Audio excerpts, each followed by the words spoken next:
Hi, and welcome everyone. Thank you so much for joining us this afternoon on this beautiful day. We are just so excited to have you and so excited to present this Entrepreneurship Empowerment Series during Black Business Month. And so I just want to tell you, if you have any questions, anything that you would like to, ask any of our speakers, definitely put it in the chat and we'll be able to answer your questions, and we'll get to that later. But I want to introduce myself. I'm Taneshia Camillo-Sheffe, founder and director of MadeINcubator program. We are revolutionizing the way designers learn, build, and succeed in fashion here in Boston and beyond. And we are just so excited to have you. And we're so excited to welcome our amazing speakers today. And we are going to be speaking about getting the loot. Okay, we're going to be talking about getting the loot and what you do to protect that loot when you get it, that money. So I'm really, really excited for you all to join us. And I just really welcome my speakers and want to get started and jump right into it. So I want to see if my speakers are on. Are you guys on? Perfect. Yes. Hi, Anthony. Hello. Hi, Omama. Hi. How are you? Doing awesome. I'm excited.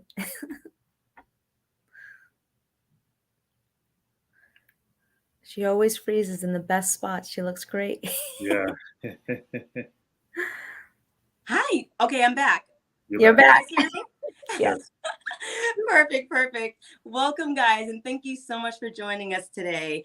I really am so appreciative of you and for joining us during this empowerment series, because this discussion on funding is so important to small businesses, entrepreneurs, and it's the topic of every conversation when it comes to clients that we deal with, and then just entrepreneurs and small businesses in the city and in our community. So I just thank you so much.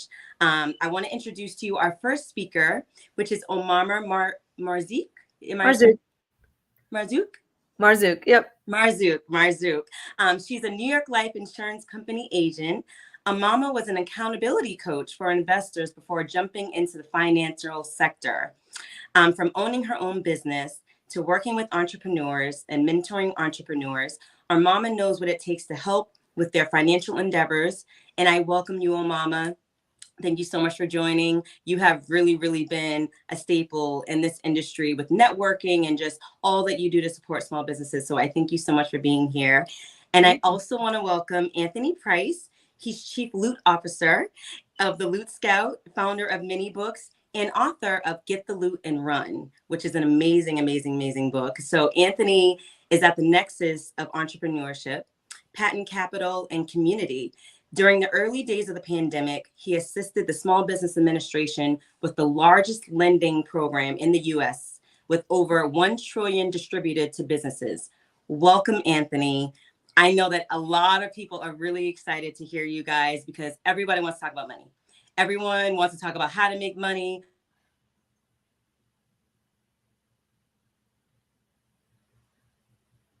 I just want to say thanks for Taneshia welcoming me to the program. I look forward to contributing in any way that I possibly can. Yes, definitely. And I definitely want to have you guys introduce yourself. So in no particular order, go right ahead, introduce yourself and tell us how you got started. Omama, why don't you start? I was going to pass the torch to you, man, but okay. Okay, if you want me to start, I'll start. You want me to jump in? Yeah, go ahead. Okay, great. I always think, I want to be a gentleman, ladies, before I appreciate it. Okay, awesome. Yeah, so my name is Anthony Price. I'm the founder of LootScout, which is a company that helps entrepreneurs source capital, entrepreneurs and small businesses. And as Taneshia mentioned, I wrote the book, Get the Loot and Run, which is the most comprehensive book on the market to building a better business and sourcing capital. My background is economic development. I've worked in economic development in some of the largest cities here in Connecticut. I've done consulting work. I've been involved in pitch competitions as a judge, as a participant, and well-versed on the whole universe of raising capital to build a better business. So that's my quick synopsis. Thank you. All right, Omama. I love it. I'm actually really looking forward to hearing what Anthony has to say. So my name is Marzuq. Actually, yesterday hit 10 years that I've been in the financial sector. Wow. So a decade in. And I help a lot of entrepreneurs with their financial endeavors, making sure that, they're aware of the different strategies of how to make sure that their money's working for them, whether it's in retirement, whether it's in business planning, whether it's if they have kids. So different kinds of ways with their finances. Recently joined New York Life in October.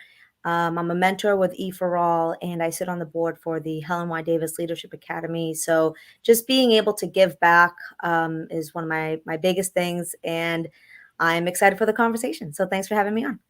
Thank you so, so much. You guys are so incredible. I'm just so excited for this conversation today and to be hosting this conversation. And so, Anthony, I want to ask you a question first. With having helped the Small Business Administration lead their efforts in lending, how can ordinary small businesses access that funding? And are there any qualifications for the funding that they would need to access? Yeah. So thank you for asking that question. So the first thing I would say about the Small Business Administration is that the Small Business Administration is not a direct lender. The way it works is participating banks and participating nonprofit organizations and other entities participate in the program. So you access the funds directly through your participating lender. I work for what they call a CDFI, which is a community development financial institution. So if you're looking for organizations that are going to be more friendly to you than a traditional bank, CDFIs are throughout the country. Generally, they tend to be nonprofit organizations. I work for one in Hartford, but you can just go to the U.S. Treasury's website and type in CDFIs, and it'll give you the whole rundown on the program regarding CDFIs. So the first thing is, find a lender, a participating lender. Generally, it's usually best to go start with your bank to find out if they participate in the SBA program, because they already have your financial information in there. Hopefully, you've developed a relationship with them in the past. I always tell people you want to work with your bank before you actually need the money. And so to answer your question, yes. I mean, during the pandemic, I worked as a consultant at the height of the pandemic from May 2021 to May of 2022. I raised my right hand and pledged my allegiance to the country, as all SBA and government employees do. And so, yeah, there's tons of resources available through the SBA program. There's a whole bunch of other programs that are beyond what the SBA offers. And I always tell people, start with your local economic development organization or your chamber of commerce. Those are two great places to start. I would say start on your local level. You want to be, in general, it's best to be as close to the financing and the funding as possible. Yeah. And those are just sort of a couple things that you should be aware of. So yes, the money is available, and it's throughout the year. It's not just for the pandemic. These are funds that the SBA makes available throughout the year. That's incredible, because I know that a lot of small businesses, they will try to apply for loans and different things like that, but there's different requirements, different ways that they can apply. But I know that they definitely have a lot of issues sometimes applying, and then the process of applying is sometimes strenuous, and they ask a lot of information. So I feel like a lot of small businesses sometimes aren't equipped to provide the information that these loans and these, banks are asking for. Is there typically a credit requirement or anything like that? Or it just depends on what loan you're kind of going for? Yeah. So that's why I mentioned CDFIs. CDFIs are a little bit, they generally don't have shareholders in the traditional sense of people trying to maximize their return on investment. So if you look at some of the biggest banks, those are publicly traded companies. The bar is generally higher for those type of organizations. So you want to start on a local level where most of the people will know you and understand your situation. Credit is always something that people are looking for, because whether it's a bank or a community development financial institution, they want to know that they're going to get paid back. Exactly. Because, most of these entities are small, and so they don't have the capital base that a $1 trillion bank has. So they want to make sure that if they help Taneshia or Omama, they can help the next person after that. So credit is important. One of the things I would suggest is you can get a copy of there's 3 major credit bureaus. You can get a free copy of your credit report once a year through a government program. There's TransUnion, there's Equifax, and there's one of them escaping me, TransUnion, Equifax, and Experian. Experian. But yeah, so once a year you can get a free copy of your credit report. A lot of credit companies now are giving you a copy of your credit score. So you before you apply for credit, do your own research and find out what's on your credit report. You can actually file a claim if there's erroneous information on your credit report. So a lot of people, when they need capital, they go last minute and they haven't done any of this homework. So all of a sudden, now the lender finds out that their credit score is not where it needs to be. And now that person's going to say, well, that's inaccurate. Well, you need to do that stuff before you need the money. Right. So that's one of the things I suggest is do your homework before you need the money, which most of us, a lot of times we don't do that. And then so now we're in sort of a predicament. Yeah, no, that is, oh my God, that's excellent. Excellent advice, Anthony. Thank you so much. And Omama, I can imagine with like the businesses that get funded, they will need to actually secure their money. And, what are the best ways possible for like a small business or an individual to really financially strategize and protect their money? Yeah, so I loved what Anthony had to say, and I was like, "Oh, this is great! I can't wait to share that site with my clients and stuff. That's phenomenal." Yeah, a lot of times, like businesses, there's so many different ways to get funding. So we don't help clients get the funding. Like we're not a loan company or whatnot, but we help people with their own finances decipher where their money's going into like the different areas. So a lot of times when I talk to business owners, right, like they're so into the business that they don't really focus on, well, how am I going to game plan for the long run? And when I meet with business owners, my first question to them is, great, what's your exit strategy? And they go, what do you mean? I'm like, well, the business is going to end at some point, or you're going to pass it on, or it's going to dissolve or get bought out or whatnot. And so what's your exit strategy? Right. And a lot of times businesses don't think of their exit strategy because they're focused on making sure that their business grows right there and then. So the different strategies of where their money is going, right, or how they can get more money is really sitting down and knowing what are their goals. There's different ways that they can allocate their funds, right? There's tax-free dollars, there's tax-deferred dollars, there's taxable dollars. It's just knowing what their goals are and where their money's going so they can know what areas that they can be allocating their funds. And oftentimes business owners are so into the business that they forget that, God forbid, something can happen to them. So not just a matter of making sure that their money's protected, but also making sure that themselves are protected as well too, because God forbid something happens to you, you're out. Like no one's going to be paying you to continue to do your job. So again, we don't help the companies or business owners go out like with the funding and whatnot, but find money within their own budgets and their own goals to allocate the money in the right way. Perfect. Oh my God, that's so amazing. And you actually answered my question was what makes basically what are some common ways to do so? And you mentioned like the typical ways of how to really protect and to do that. And I know so many businesses that don't think about that at all. Like even individuals that, things happen. This is life. Things happen, and someone passes away or someone has a business and they pass away or just something traumatic happens and everyone's like, okay, what do we do now? It's really, really important to put those things into place now so that for later you'll be set up and you'll be good. And I think that a lot of people think sometimes you need a lot of money to, reach out to a financial advisor or work with someone in funding or something like that. I feel like there's a lot of not tension, but there's a lot of resistance around it because a lot of people seem to think that there's, I need a lot of money to do this, or I need, this or that. And you really don't. And that's why I want to have this conversation today to let people know that, if you're an individual, small business, entrepreneur, whatever you're looking to do, you can set yourself up for the future in the best way possible. So I absolutely love that. And can Anthony, I just say something real quick? So a lot of times with business owners, right, and individuals, once you've reached a certain amount of income, sit down with an accountant, pay a CPA. So an accountant is a certified public accountant. Sit down with a CPA to know how to actually diversify your taxes. So with like a financial institution, for example, we're not doing your taxes, right? I'm not a CPA. Sit down with an accountant and then sit down with a business attorney to know what kind of business your business should be. So 3 people to have on your corner is, the financial advisor, the CPA, and the business attorney. Then it's making sure that the language is being talked about to know where to decipher your money. So Yes, sorry, just wanted to that. say that with that comment. Yeah, no, I absolutely love that. And Anthony, what do you feel like is the biggest challenge in the funding industry for minority businesses? Do you feel like there's a challenge? I mean, there's so many, reports on it and articles and things like that about minority businesses not being able to access capital and funding the way other businesses are. Do you think that there is a gap in the industry when it comes to that? What are your feelings on that?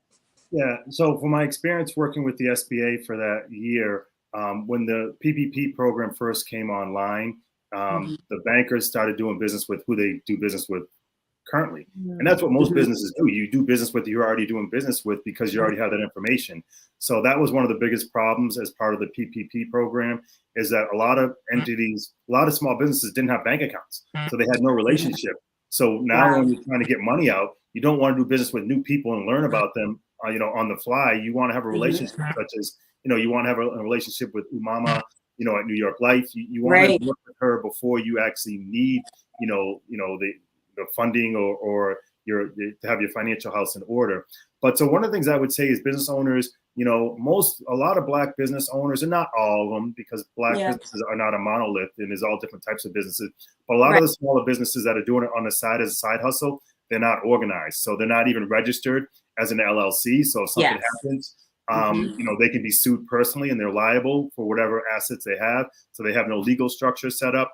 They don't have a bank account set up. They don't even have, they're not producing monthly financials for themselves, looking at their P&L, looking at their balance sheet.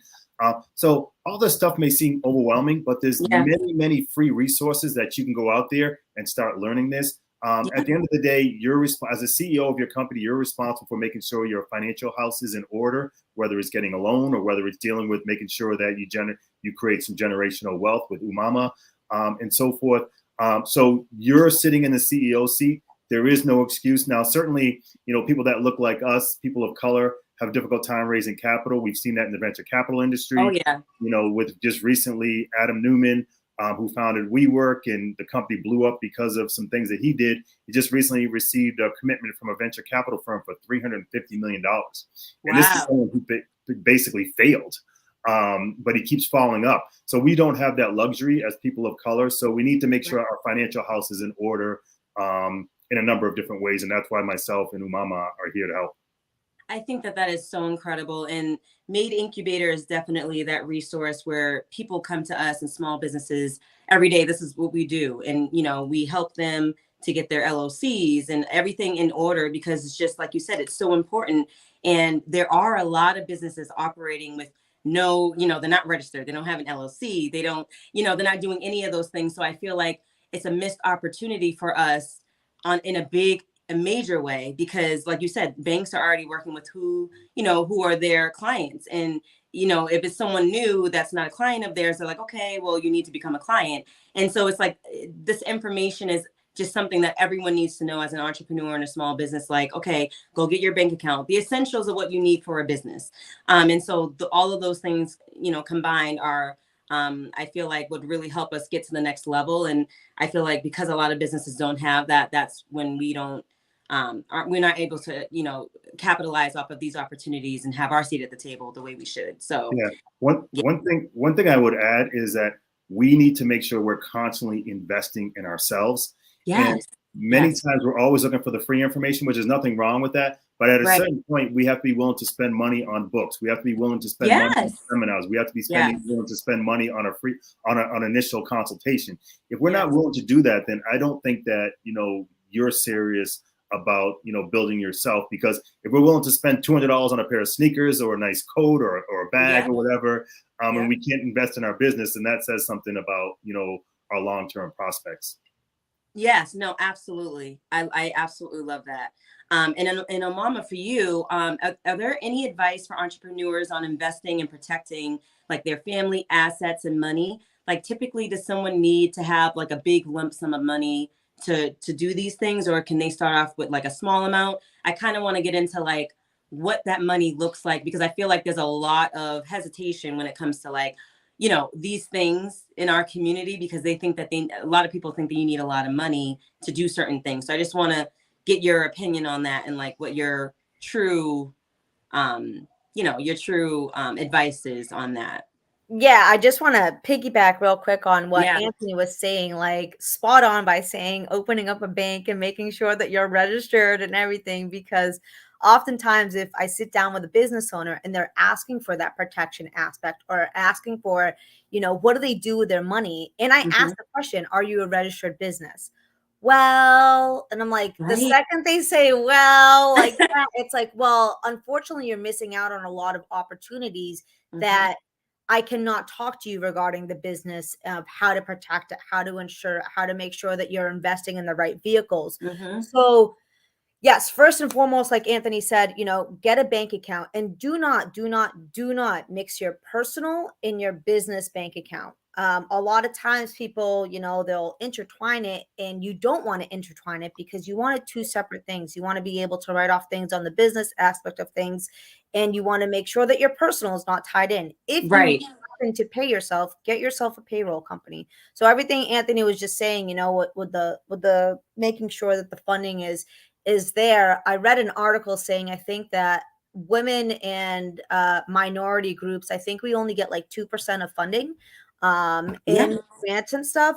So yeah, making sure that you're protected. So my clients vary from people that are just starting off to multimillionaires. So I don't discriminate with who I'm talking to. Right.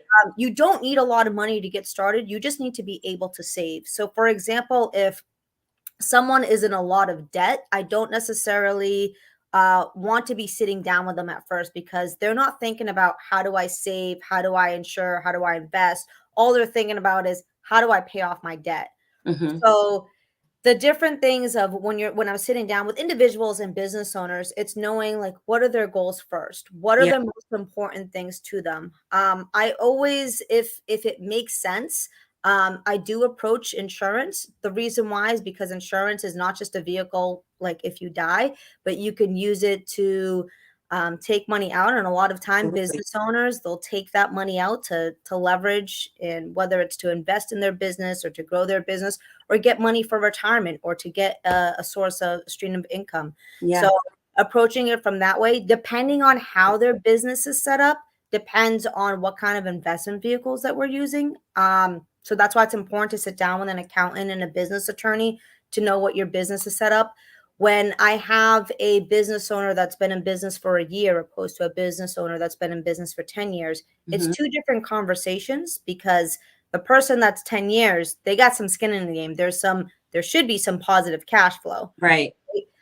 Most businesses fail within their first 6 months. And the reason why they're failing is due to lack of finances, due to lack of poor marketing. So when sitting down with a business owner, are they like a solo entrepreneur or do they have business partners? If they have business partners, okay, well, what are you doing regarding like the buy sell out agreement? And a lot of times business owners don't want to talk about that. But if you take an example, if all three of us were in business and God forbid, so Taneshia, I know you're married. Anthony, are you married? No. Okay. So Anthony and myself are single. Tanisha's married with kids. And so say all three of us are in business and I die, right? Now, Anthony, because we didn't agree on, how do we allocate the different funds amongst the three of us? Now, Anthony's in business with you and your husband and your kids. And Anthony's like, well, I didn't sign up with that. I don't know your husband. I don't know your kids. So it's making sure that you're getting the right protection, the buy-sell agreements, making sure you're having the conversation of, in the event of one of us either dies or wants to sell out or is out of the business, how do you get in that proper funding? With business owners, there's lots of tools that they could utilize to invest in different vehicles in order to make sure their money's growing, making sure that they have money for retirement. Probably one of the biggest things I hear from business owners that are just starting off is, I'm not worried about retirement. This is going to be my retirement.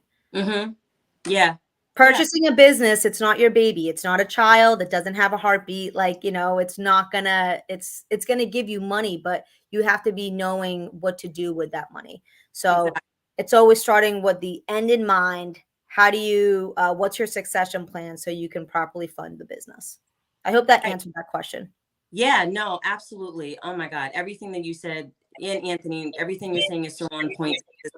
definitely conversations that everyone has. And I feel like people think about it, but they don't actually put the action in to actually, put it into process and do that. And I think a lack of basic financial education leaves many adults and young adults just, just clueless of how to really manage their money. So I feel like these conversations are so important. And that's why, when we provide events and our series and all the resources that we provide, we have these intimate discussions and conversations because it's very important because, some people are having them behind closed doors and they're kind of afraid to, reach out to someone or ask questions because they don't want to feel like, oh, I'm in business, but I don't know this information. So I might sound like like I'm not educated or I'm, I feel like there's no way that someone should ever feel like there's a stupid question that they have to ask when they're in business. It doesn't matter what it is or what industry you're in. If you want to ask a question, be curious about it. You want to be able to have a sustainable business.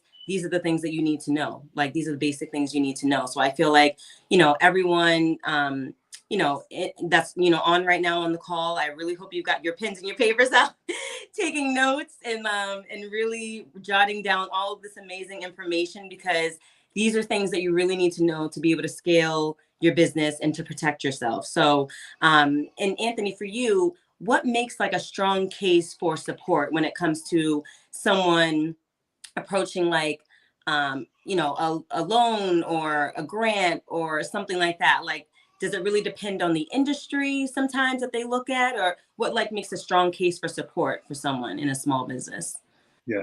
Before I answer that question, I will say there's no shortage of capital in this country. There's absolutely no shortage of capital. You're right. Capital is looking for good businesses. So you want to make sure that you're that good business. That's a good risk. In terms of getting ready for your business ready, one of the things, as I said, is making sure you get all the details ready, your credit reports lined up and all that information is ready. But there's just no shortage of, and can you repeat that question again? I kind of got it. So basically what makes a strong case for support for like a small business? Yeah. Okay. The other thing too is I was making sure that you have experience in the industry that you're going after. If you're doing a startup and all of a sudden you want to be, let's say you're doing a startup and all of a sudden you want to be, you're building an app and you have no experience building an app. Why should someone invest in your business if you don't even have the technical ability to build an app?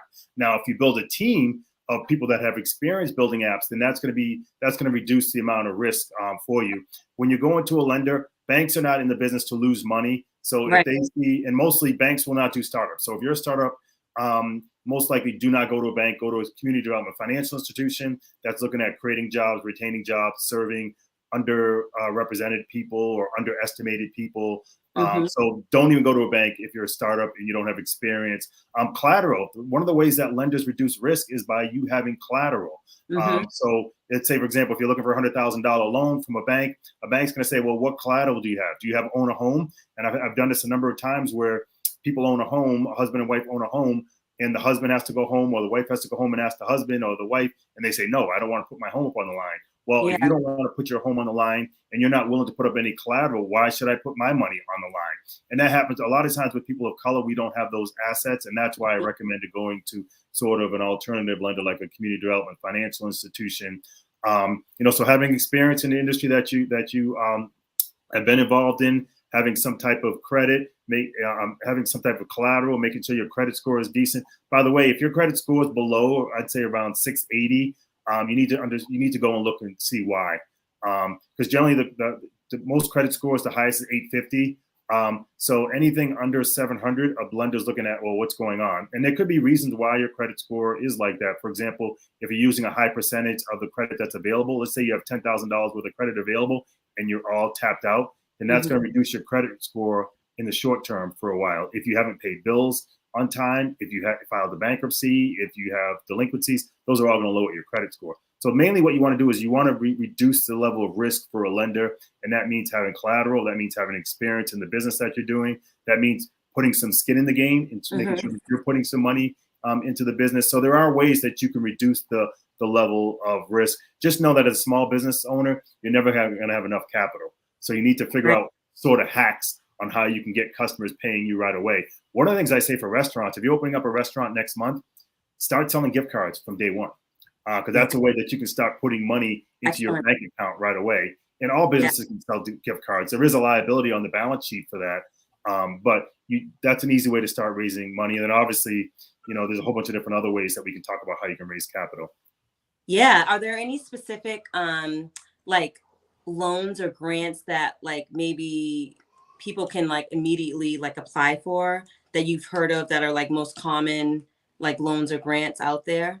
Yeah. So grants is sort of like, before the pandemic, I used to say grants are like, white elephants. You've heard of them or, Yeah. but you've never seen Yeah, them. pretty much. But since the pandemic, there's a lot of grant programs. The one thing I'll say about grant programs is they tend to be small amounts. So if you're a business that's looking for $100,000, if you get $5,000 or $2,000 or $1,000, you're happy to get it. But the amount of effort that you have to take to get that amount of money sometimes may not be worth it. And so, I just found out about a grant program in the Hartford area the other day.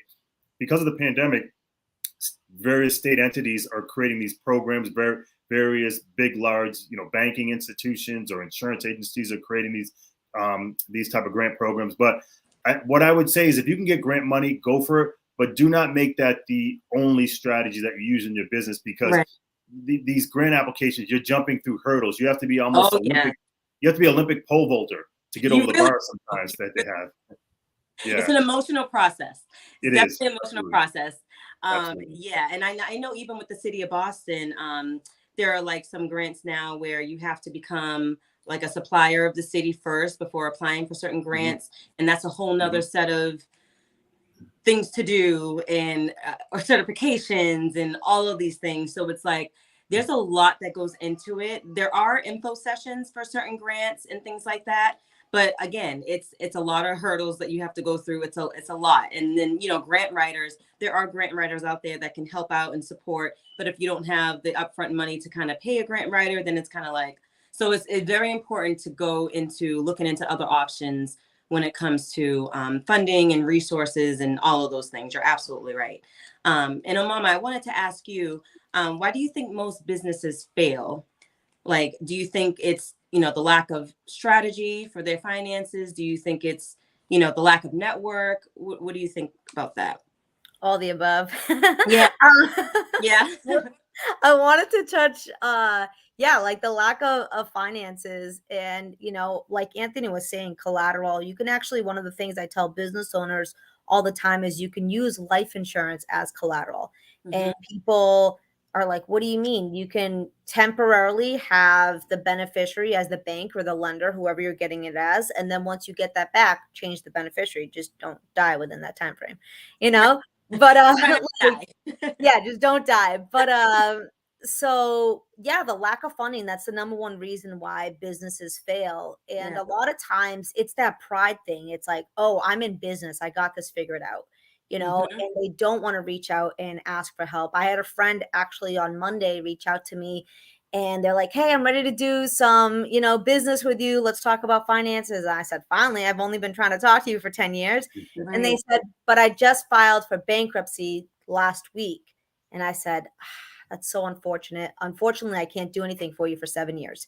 And they're like, why? And I'm like, because once you go bankrupt, you're untouchable really for 7 years. For myself, I don't know if there's other institutions that deal and stuff with them. And the lack of finances is huge because there's always all these different shiny things, and being an entrepreneur, like, it's that sexy word, right? That, hey, I'm an entrepreneur. I got my own business.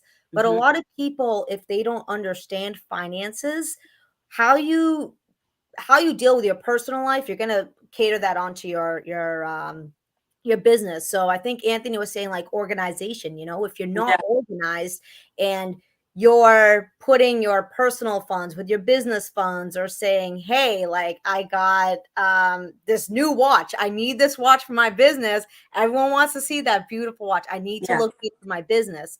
And you're putting all this exterior stuff without focusing on where the money's being allocated, your business is going to fail. There's a thing where it says like location, like regarding the real estate world. Well, that happens. It's important for business as well too. Are you making sure that your business is in line and catering? All the businesses, when COVID hit, COVID was like a blessing and a curse, right? all these entrepreneurs came out of it. And I love the fact that it shook people up to say, hey, I need to have my own business. But the Yes. thing about it is, if you did not transition your business to online, you're out. Your business was not going to last. Right. Exactly. And like Anthony was saying, like gift cards, there was actually a restaurant out in Rhode Island, and it's an Indian restaurant. They did phenomenal during COVID because they put an ad up on their billboard saying, come to our restaurant, gave people gift cards to not their restaurant, to the local restaurants around. And they're like, Oh, we've been in business. We don't want to see our neighbors lose business either. And wow. they said, I think they said they were in business for 20 years. And they said their business has blossomed so much during COVID. They started doing cooking classes. They started just making sure that people Wow. are in line with what's going on, instead of just saying, oh, this is a restaurant in Rhode Island. So funding and marketing and finances definitely are all tied in. If you're doing poor marketing, Mm-hmm. obviously the poor marketing is not going to make you money. So if you're Yeah. not making money, you're losing out on finances. Or if you are having like an outdated service and Mm-hmm. it's no longer accessible, that's going to lose you money. So it's knowing where to allocate your money. When the market's doing really well, where do you allocate your money? When the Right. market's not doing well, where do you allocate your money? And don't putting all your funds in one nest egg. Right. So financial literacy, I mean, the industry is constantly changing. Yeah. Oh, yeah. So even my clients that I sat down with, for example, in December, I reached out to them in May and I said, hey, things have changed. Why don't we sit down? And they're like, what do you mean? We just sat down in December. And it's like, but things have changed. And the reason why, like with finances, you want to sit down with a financial advisor on a regular basis, because if you're not, you're going to miss out on you losing out on money Right. because your money's not going in the right place. So Yeah. yeah, financial education and literacy is really the root of why people are losing out on money with their businesses and failing. That is so amazing, Omama. And you're so right. Like, and then, obviously during the pandemic, everyone had to pivot in certain ways and to, think of creative ways to grow their businesses. And a lot of, like you said, a lot of people started new businesses on Instagram and just like all of these creative businesses, and people that were kind of afraid to start businesses before, they just kind of jumped in there and was like, you know what? I'm just going to do it and I'm just going to see what happens with this. But I feel like as people, new people are creating businesses, they need to have you guys in their back pocket to say, okay, this is what I need. This is how I need to, if I need assistance with helping to raise funds or helping to secure my investments or anything like that. I know a lot of people, even when it comes to stocks and like, where to invest their money and things like that, they're just confused. And so I feel like if you're confused, you need to reach out. You need to reach out to your network, reach out to my experts today, Anthony and Omama. You guys need to reach out because there is so much out there. And like Anthony said, there's so much capital out there. There really is. There's so much capital out there. And you just need to grab it and have access to it. You need to be able to put yourself in the position where you're not being overlooked. You need to get your bank account, develop your LLC and register your business. There's basic things that you need to do to make sure that you are seen and that you are, upfront and in the running like everyone else, because other people are getting funding. And if you're not, there's a reason why, these things keep happening. And so it definitely is a mixture. It's a mixture. Sorry, my dog. It's a mixture of a lot of different things. Network, your community not reaching out enough, not putting yourself in the positions that you should be in. And so I feel like with all of those combinations of things, start today by making that change with your finances and your resources, and just tapping into your network and saying, okay, this is what I need to do to make changes today for my business or even my startup. Even if I don't have my business yet, I'm thinking about what I should do. Reach out to us here at MadeINcubator. We can help you through all of those processes as well. But these conversations are just so important because they're conversations that we have individually, but they're not out there for the masses to hear. So a lot of this intimate information, they're really just gems for everyone in attendance and for small businesses. So I just thank you guys so much. When do you think people should think about like retirement, Omama? The Because second job, 14. exactly right. Right. But because Beyonce said that she wanted to be retired by the time she was 30. So, it's just everyone has their own idea of when they should retire. retirement is different for everybody else, like for different people. So for example, like Anthony's helping companies, small businesses get grants and get funding, and Right. and Taneshia, you're giving business owners the resources of how do you go about doing this. Right. Social Security just changed the age of when you start tapping into Social Security, January of this year of 2022. Oh. So now you can get Social Security at age 67 instead of age 65. Well, why is that? Because people are living longer. And so when you think about retirement, what does that mean? So every single person is different. I'll sit down, for example, of like someone in their 20s, and they're like, oh, I want to retire at age 35. I'm like, what does that mean? Paint me a picture. And they're like, well, I want to be a multimillionaire, right? Everyone wants to be a multimillionaire these days. Right. And it's like, great. Well, what are you doing to make sure you get that? Exactly. And so retirement is the only thing in the world that you cannot take out a loan or a grant for. Mm-hmm. No one is going to come up to you and say, hey, Anthony, Taneshia, you're looking to retire today. Great. Like, I'm going to give you this much money for you to retire, and then you're going to live this long, and I'm going to make sure I give you money. Right. There's only 17% of the population that still get pensions. So pensions are out. Social Security, again, the older it's getting longer and longer. So you should start thinking about retirement once you start working. And a lot of times people are like, I'm too young. Well, yeah. No one ever knows when you're going to actually be forced to retire, right, or you might die, or all these different things. So yeah, retirement is an age that once you start working, how do you want your retirement to look like? Are you, so we'll say we're in New England right now. Are you going to stay in New England? Do you want to move somewhere cheaper? What kind of lifestyle do you want to live? What kind of, how much income do you want to be receiving? These are the different questions to know. Does it make sense for you to retire at age, I'll just say a number 35, right? Or does it make sense for you to retire at age 70? It's tough when I have conversations to like my pre-retirees, my clients that are in their 50s that are like, hey, I want to retire in 10 years.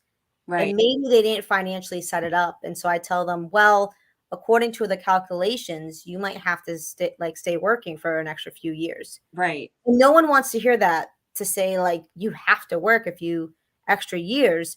So retirement is really something. If you got a job, right, start thinking about it. My little brothers, they're 18 and 15, and they're always like asking me financial advice, and they're like, so when am I retiring?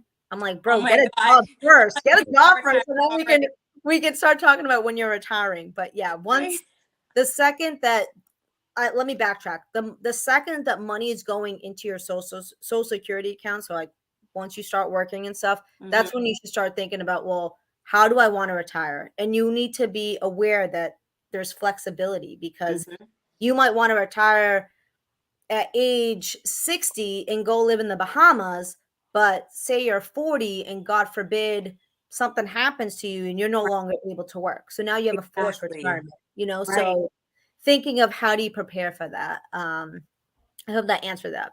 Yeah, no, absolutely. Because we get asked so many questions on a daily basis and with our clients, and every business is an individual. Every business is very unique, and everyone has different challenges and different questions that they have. And so that's definitely one that people ask. A retirement, how do we protect our money? Like, what do we do? And, even contact me. Like, yeah, exactly. Right. Yeah, exactly. Absolutely.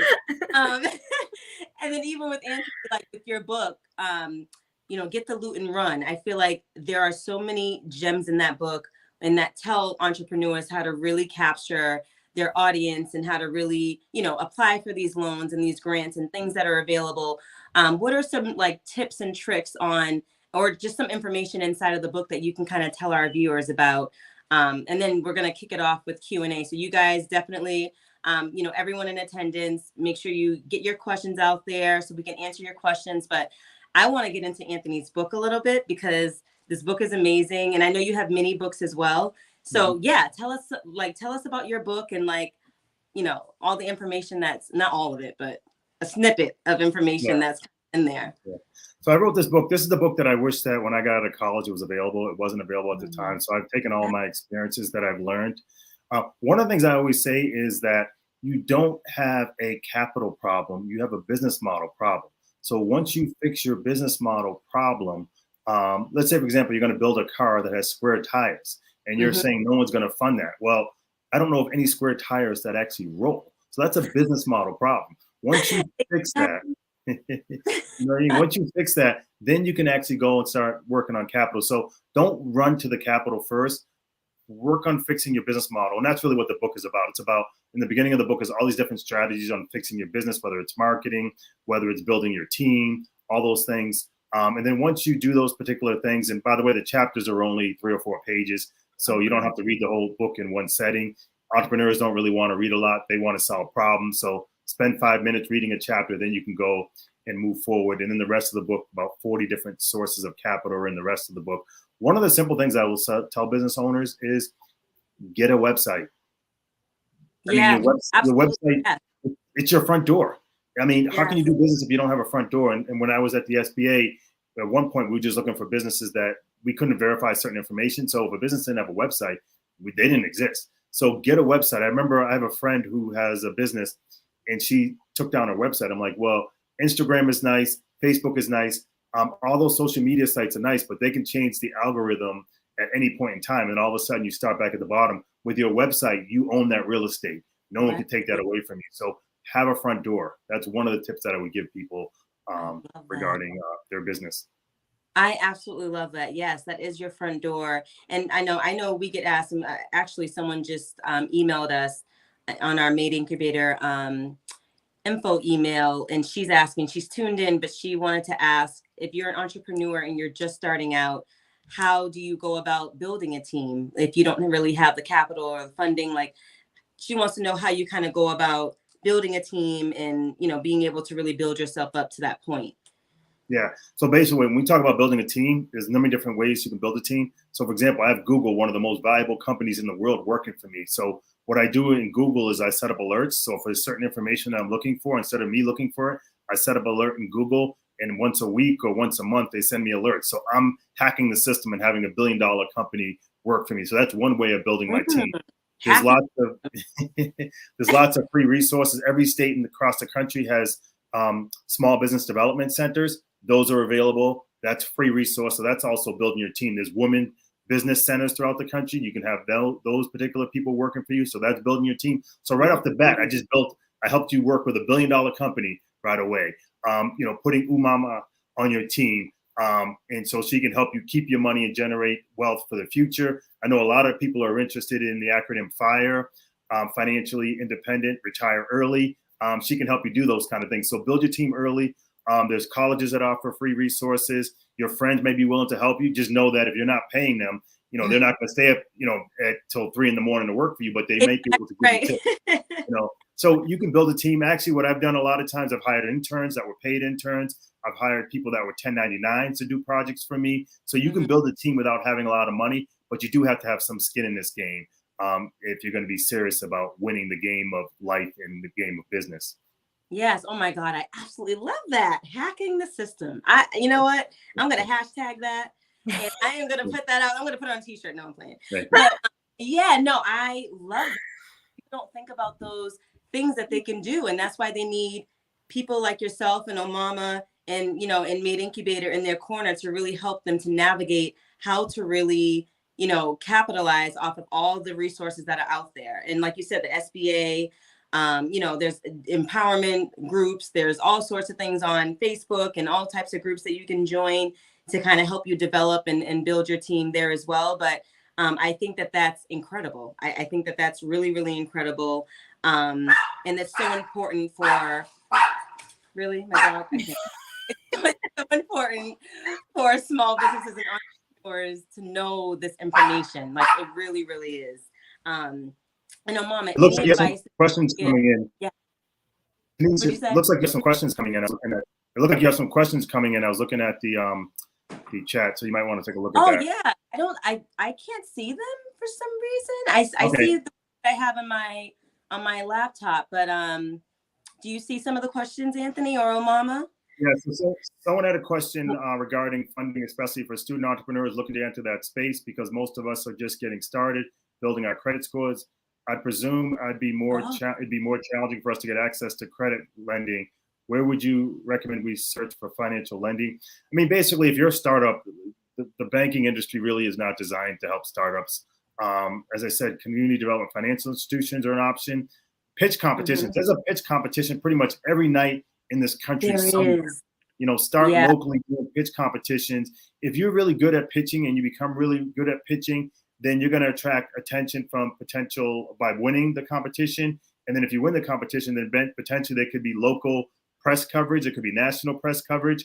There could be potential investors in the area. So you're going to get people excited. So start small. I think in this world with Instagram, you know, obviously Instagram is really big. Everyone wants to start at the top, but I don't know. I don't know of anyone who started at the top unless you were born into a billionaire family or a millionaire family. It's not really.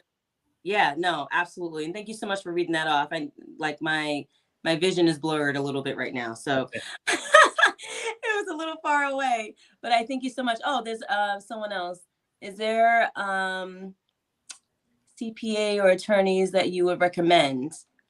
Yeah, so depending on your state, there's different kinds of people and stuff. What I would do is after this, Taneshia, I'll actually send you a list of different things that you can share with the audience. Yes. Of the different questions to ask for the CPAs, the accountants, the financial advisors, because not every single CPA deals with business owners. So you want to make sure that they deal with that.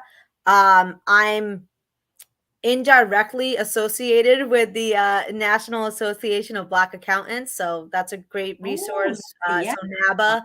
I'm saying I'm indirectly because I have a lot of friends that are a part of NABA. I'm just not officially part of them. But yeah, looking at NABA to see where there's SCORE. So every town, that's where a lot of our tax dollars goes. SCORE, they could connect you with a CPA. Ask your other friends, but if you're in the different states, if you reach out to me, I can introduce you to people that are in my network. But you want to make it sure that the CPA, the attorneys, the financial advisors are in line with what you're trying to do. Just because, I mean, there's a lot of people on today's series and stuff, but not every single person here is a right fit for both Anthony or myself. Right. So, or yourself, Taneshia, you know, making sure that just because you're tuned in, like Anthony was saying, like you need to at least put in some capital in order to get the results that you're looking for. But I'm all for pitch competitions. There's with grants and stuff. So currently, there has been for the last few years there's been a huge push for Black owned women business owners, and there's been a lot of grants. So Pine Sol, the cleaning company, does grants. Mr. Clean, a Coca-Cola, like all these different things. Look at the big corporations that you support and see, do they go in and find to see if there's grants and stuff. But I can't wait to order Anthony's book. I'm just kind of like, give me the loot. Let's go. Incredible. And is there a way, I don't know, the best way for people to reach out to you guys, whether it be LinkedIn, email, through your website? What are the best ways to reach out to you guys?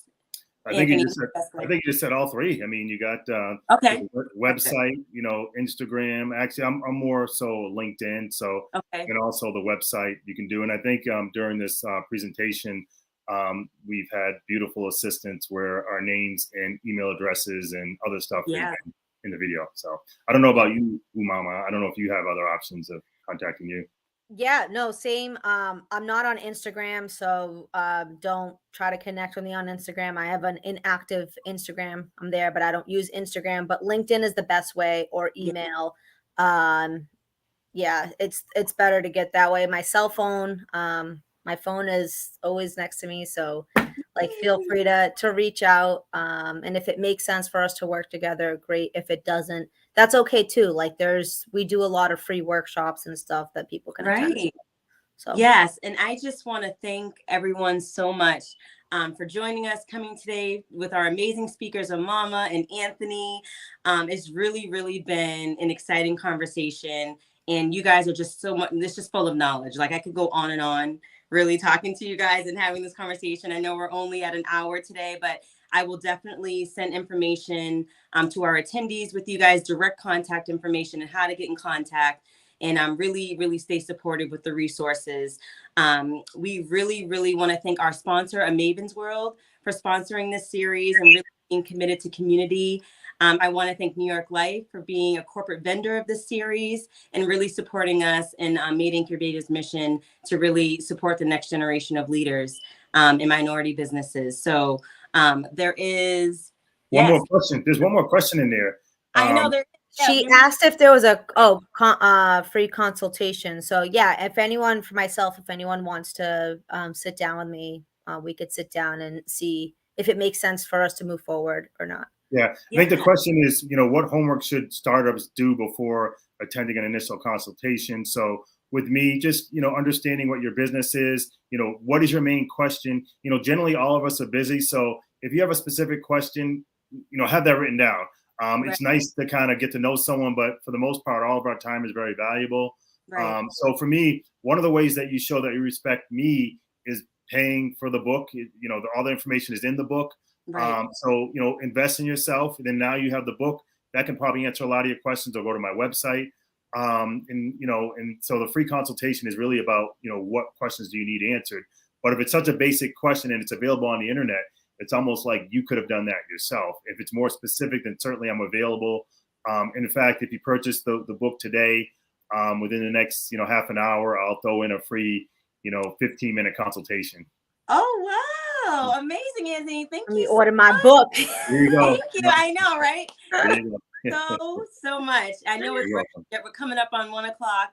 But you guys definitely be sure to join us next Saturday for our exciting conversations with MadeINcubator. Reach out to us, email us, and we are going to keep you connected to these industry leaders and experts. Definitely, definitely. So thank you guys so much for being here, and enjoy the rest of your day. Thank you, Tanesha. Thank you so much, Tanesha. Thank you. Thank you. Thank you. Hey, everyone. Bye.